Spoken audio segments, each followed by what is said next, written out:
ফজরের 2 রাকাত সুন্নতের পরে একটি দোয়া 100 বার পড়লে পুরা দুনিয়া তার কাছে নত হবে ইনশাআল্লাহ। আল্লাহ পাক রব্বুল আলামিন দুনিয়া তার কাছে নত করে দিবেন। ফজরের নামাজের সময় বিশেষ করে আযানের পরে এবং ইকামতের আগে দোয়া করলে দোয়াটা কবুল করা হয়ে থাকে।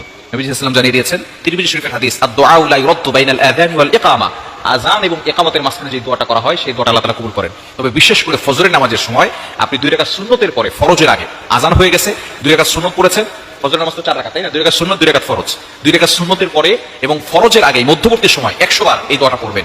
ইনশাআল্লাহ আল্লাহ পাক রব্বুল আলামিন দুনিয়াটা আপনার কাছে নত করে দিবেন। আপনি এই দোয়াটা 100 বার করার পরে আপনি আল্লাহর কাছে দোয়া করবেন, আল্লাহ পাক রব্বুল আলামিন আপনার দোয়াগুলো কবুল করবেন।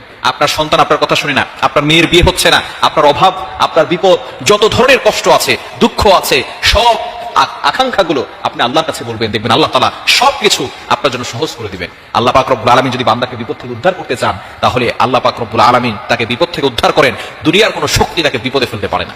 এজন্য এই দোয়াটা করার দরকার আছে না নাই? ফজরের নামাজের পরে সুন্নতের পরে কিভাবে আমলটি করবেন? প্রথমে 11 বার দুরূদ শরীফ পড়বেন। দুরূদ শরীফ হচ্ছে আল্লাহুম্মা সাল্লি আলা মুহাম্মাদ, যেটা দুরূদ ইব্রাহিম আছে, এই দরুদটা পড়বেন। এটা সবচেয়ে ফজিলতপূর্ণ দুরূদ। যদি এটা না পারেন তাহলে সাল্লাল্লাহু আলাইহি ওয়াসাল্লাম, এটাও একটা দুরূদ। আপনি এটা 11 বার পড়বেন। পড়ার পরে এরপরে আপনি 100 বার এই দোয়াটা পড়বেন, সুবহানাল্লাহি ওয়ালহামদুলিল্লাহি ওয়া লা ইলাহা ইল্লাল্লাহু ওয়াল্লাহু আকবার ওয়া লা হাওলা ওয়া লা কুওয়াতা ইল্লা বিল্লাহিল আলিয়্যিল আযীম।